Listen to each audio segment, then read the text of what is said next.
Un montón de situaciones ya en diciembre y estos primeros días de enero hemos visto focos que han afectado cientos de hectáreas, como lo ocurrido en Las Condes, en Paine, entre otros lugares, mientras el calor extremo y la sequía prolongada hacen que esta sea como un plan perfecto, por así decirlo. Según la CONAF, la temporada 2025-2026 ya suma miles de siniestros, aunque con algunos indicadores preliminares que muestran una superficie un poquito menor afectada que la del año anterior en la misma fecha. Bueno, vamos a hablar de esto en detalle, querido Claudio, porque ya está acá en el estudio nuestro invitado a este segundo bloque que hemos dedicado a hablar justamente de esta situación, incendios forestales, prevención, situación país. Para eso estamos con Manuel Novoa, él es jefe forestal de la Fundación Reforestemos. ¿Cómo estás, Manuel? Bienvenido a nuestro programa. Hola, Cata, muchas gracias, todo bien.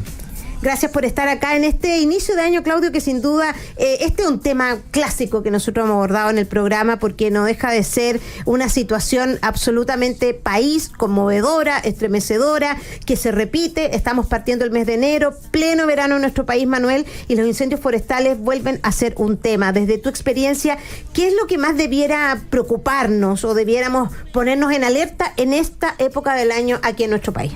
Mira, los incendios son fenómenos que se pueden abordar desde diversas perspectivas. Si bien la parte ambiental es un factor súper relevante, a veces no se cuantifica tanto el daño. En ciertas instancias como que se lleva mucho la superficie afectada, pero esa superficie afectada tiene implicancias en términos sistémicos. Nos afecta no solo desde la generación de humo, que es un punto súper importante, sino que también nos afecta desde el ciclo hídrico, el tema de la regulación climática, justamente toda esta liberación de gases de efecto invernadero a la atmósfera nos genera un aumento en la temperatura, nos genera a veces un poco la afectación con los microclimas de la ciudad, y por otra parte tenemos toda la afectación con el agua, que al final generalmente los bosques están en zonas donde el agua actúa y fluye por estas zonas, en donde el bosque actúa como una esponja y filtra y purifica el agua que posteriormente se dirige hacia las ciudades. Entonces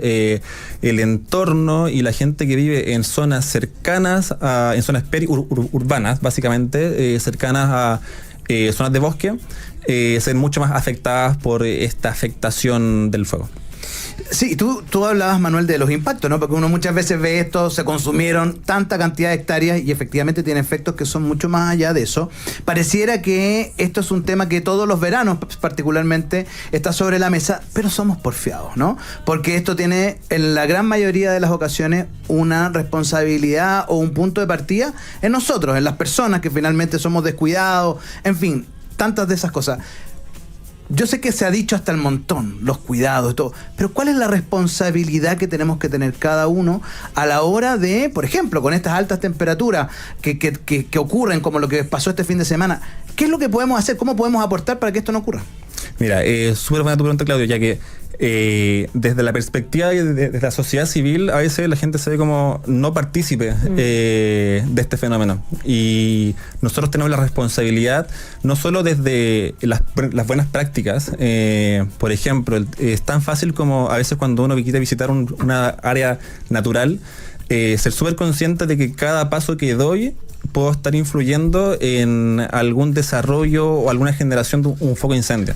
Y dentro de esas es súper importante poder ser súper respetuoso con el entorno, no dejar colillas de cigarro, la basura siempre retirarla de los puntos. A veces es muy difícil cuando uno va y ve basura. Nosotros también somos responsables que si la vemos las podemos sacar de esos entornos, ya que son potenciales focos. Y también ser súper consciente de las condiciones a las cuales nos exponemos ambientalmente. Por ejemplo, antes hablaba del 30-30-30, que hablaba de condiciones de temperatura, de humedad del aire y de velocidad del viento, pero ahora esas condiciones se han ido cambiando y ya no hablamos de esas cifras, sino que hablamos del 40-70-10, que implica 40 grados de temperatura, velocidad del viento cercana a 70 km por hora y una humedad relativa del aire cercana o baja al 10%. Entonces estos factores son fundamentales que como sociedad los podemos tener súper incorporados, cosa que si los identificamos, sepamos que debemos evitar a toda costa cualquier tipo de labor que pueda potencialmente generar un foco de incendio. Manuel, vamos a ir ahí a las redes sociales porque nuestro país en el 2024 vivió uno de los incendios más letales del siglo XXI. Estoy hablando de la zona de Viña del Mar. ¿Crees tú como especialista que nuestro país hoy día está preparado para resistir nuevamente un episodio como ese? ¿Qué es lo que necesitamos articular con urgencia para que no se produzca un desastre de esa magnitud? Mira, y eventos como esos, eventos son catastróficos, y la frecuencia de estos incendios, con el tiempo, si bien no son tan numerosos, la intensidad de estos incendios ha sido mucho mayor. ¿Qué implica esto? Que tenemos muchas condiciones que se han dado a veces por el cambio climático, justamente esto de la condición 40-70 días, pero que esta frecuencia de incendios genere grandes daños implica que debemos abordar la problemática desde un punto de vista más del ordenamiento territorial, en donde es súper importante poder identificar de manera local los actores que se involucran en el espacio, y desde esa perspectiva planificar. La base es la planificación. Hoy día, ¿estarían dadas las condiciones, se podrían producir para generar un incendio de esa envergadura nuevamente en nuestro país? Mira, comparativamente estamos en una situación bastante similar en la que se dio años anteriores, en donde sí hubo incendios de alto impacto, lo cual nos da cuenta que debemos tomar todas las precauciones si no queremos repetir un evento como ese. ¿Cuáles serían esas precauciones? En primera instancia, es súper importante no exponer a situaciones potenciales de riesgo de incendios, por ejemplo, labores a veces de la corta del pasto. La corta del pasto en zonas que podría generar chispas, o las quemas controladas que a veces también se descontrolan. Son varios factores que hay que tener mucha precaución en torno a ser súper rigurosos y cuidadosos con cómo nos comportamos en estas zonas periurbanas, que es justamente el sector de mayor preponderancia donde se pueden generar incendios forestales. ¿Sientes tú que aprendimos de ese incendio tan letal y brutal que todavía deja muchas víctimas, muchas situaciones no resueltas en el año 2024? Yo creo que sí, es un aprendizaje que no solo se da desde la sociedad, sino desde todos los actores que estamos presentes en ella. Y creo que es súper importante recalcar eso, como que al final el aprendizaje se ve reflejado en cómo articulamos labores que nos permitan ya sea prevenir, como también combatir los incendios forestales. Manuel, pregunta quizás incómoda, porque muchas veces vemos que estos incendios son provocados intencionalmente, ¿no? Por ende ahí ya escapa a estos factores de riesgo de una colilla mal apagada, sino que efectivamente hay personas que quieren generar estos daños por, vaya a saber uno, múltiples razones, digamos. ¿Cómo se puede trabajar ese otro ángulo de la prevención? Porque efectivamente está presente y lo vemos con frecuencia, no es algo que ocurre una vez, ocurre con frecuencia. Sí, justamente cómo abordamos cuando hablamos de prevención, no solo estamos abordando la faceta del no generar focos, sino también en cómo evitar que estos focos se propaguen. Y justamente es una variable muy poco fácil de controlar, pero lo que sí podemos hacer es abordar que ese incendio no se propague con mayor facilidad. Y justamente esa es una estrategia desde la confección de cortafuegos, acciones de silvicultura preventiva que corresponde justamente a todas las labores técnicas de terreno que podemos ejecutar para prevenir su extensión. Estamos conversando con Manuel Novoa, el jefe forestal de la Fundación Reforestemos. Aprovechamos una pausita también para saludar a nuestros amigos de Abastible, porque Abastible llega a tu hogar gracias a más de 1000 distribuidores independientes. Estas pymes chilenas hacen de nuestro país un lugar más emprendedor y cercano para ti. También, por supuesto, bienvenidos nuevamente este 2026 a nuestros amigos de Ridara, nueva Ridara híbrida enchufable. La energía de tu día no para, con 7 modos de conducción y más de 1000 kilómetros de autonomía combinada. Energía imparable, Ridara híbrida enchufable. Así que hay una alternativa también de electromovilidad maravillosa que hoy día les presentamos en nuestro programa, querido Claudio. Así es, y bueno, estamos conversando justamente respecto a todo el impacto que tienen los incendios en una temporada donde siempre en Chile por lo menos tenemos este tipo de impactos, y hablábamos, bueno, de lo que ocurre, pero ¿qué pasa después de un incendio, no? Cuando uno de pronto dice, no sé, tantas hectáreas quemadas en, bueno, lo que está pasando en Chiloé hoy día, que es una zona donde habitualmente uno pensaría que no ocurre esto. ¿Cómo se recupera ese suelo quemado? Incluso uno cuando va a la Ruta 68 ve esos espacios quemados y luego, ¿cómo se recupera eso? Mira, efectivamente en Fundación Reforestemos tenemos un plan que establece pasos súper claros. en donde siempre todo parte con un diagnóstico inicial, en donde uno tiene que identificar y cuantificar el daño.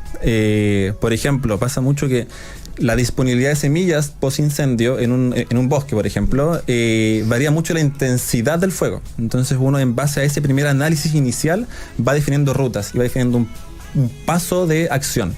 Luego de este diagnóstico viene un diseño, que es justamente definir qué vamos a hacer, cuándo lo vamos a hacer y en qué zona se va a priorizar. Porque es lo que pasa, que los incendios a veces son muchas hectáreas y poder abordarlas a veces nos obliga a generar una zona de priorización. Esta prioridad al final viene dada por las condiciones locales que se dan post-incendio. Y a veces plantar no siempre es la mejor alternativa. Siempre a veces uno se cuestiona que reforestar puede ser la mejor alternativa. Efectivamente lo es, pero dadas las superficies es muy importante antes abordar otra problemática, que es la erosión del suelo. Y la erosión del suelo se maneja no plantando, sino que con obras de conservación de suelo y agua, pero es básicamente abordar la restauración desde otra perspectiva. Estamos conversando con Manuel Novoa, el jefe forestal de la Fundación Reforestemos. Sabemos que estamos en pleno verano aquí en nuestro país, en todas las regiones. También tenemos, por supuesto, esta alerta roja, ¿no? Por supuesto, de poder educarnos. Lo primero es entender, lo decías recién, Claudio, o sea, la cantidad de incendios que son generados por el factor humano es tremenda. Entonces ahí también uno necesita esta información, educarse y aprender. Vamos a continuar la conversación, pero antes quiero dar la bienvenida a Eco3, soluciones ambientales que combinan tecnología hecha en Chile y analítica basadas en eficiencia y resiliencia ambiental. Agenda ya tu visita en www.eco3.cl. Soluciones espectaculares. Gracias, amigos de Eco3, por estar aquí también en Hoy por Hoy Chile Es. Ya lo saben, contáctenlos para soluciones ambientales que combinan tecnología hecha en Chile. Con aplauso recibimos a Eco3. Recuerda, www.eco3.cl. Ahí todas las soluciones que tu empresa necesita. Continuamos entonces esta conversación con Manuel Novoa. Estamos hablando justamente de los incendios forestales, de estas olas de calor que también sin duda hacen más propicio, ¿no?, un contexto para lo que hemos vivido en estos últimos días de diciembre y en este inicio ya de este año 2026. Sí, y Manuel, otro elemento que siempre uno estima dentro de los factores, ¿no?, tiene que ver con el diseño urbano, ¿no? Lo que ocurre justamente con la infraestructura, el arbolado, en fin. En ese sentido, ¿cómo podemos hacer hoy día frente a una realidad? Porque esto es una realidad. Esto no es algo que ocurre eventualmente en un verano en Chile, sino que es algo que ocurre siempre. ¿Qué se puede hacer frente a este calor, a esta sequía, a estos elementos que nos acompañan cada verano? Mira, la vegetación cumple un rol importantísimo dentro de la ciudad, y eso creo que todos lo sabemos, y lo percibimos además.